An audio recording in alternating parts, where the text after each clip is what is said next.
Right now, it's 7:30. Nakita sa oras is 7:30. Bakit nga ba ako maaga ngayong araw? Kasi napagsabihin, ako ay late. Yung tatlong lesson na natutunan ko dahil sa pagka-late ko.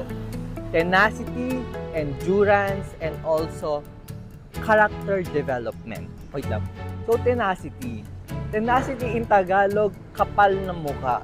Natutunan ko na kapag late ka na, unang beses, pangalawa, pangatlo, alatag na yung loob mo yung kakapal na yung mukha mo talaga. Pangalawa, endurance. Kasi kapag late ka na, kailangan tatakbo ka na Diba? Kasi late ka na, diba? So, kailangan, yung natutunan ko, endurance, ibig sabihin, kailangan mong patatagin yung physical na kalooban mo or physical na katawan. Dahil kapag nililate ka na, ibig sabihin, tatakbo ka na. And lastly, dahil sa pagka-late ko, nagkaroon ako ng character development. Diyan natutunan ko yung character development. Dahil kapag pinagsabihan ka na ng boss mo, magbabago ka na, di ba?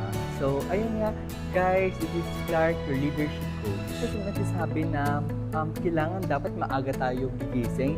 Mali po yun. Baguhin na po natin ang ganung konsepto. Dapat po, patatagin natin yung sarili natin, bigyan ng kapal ng mukha, patatagan ang physical na katawan, din tatakbo kapag late na.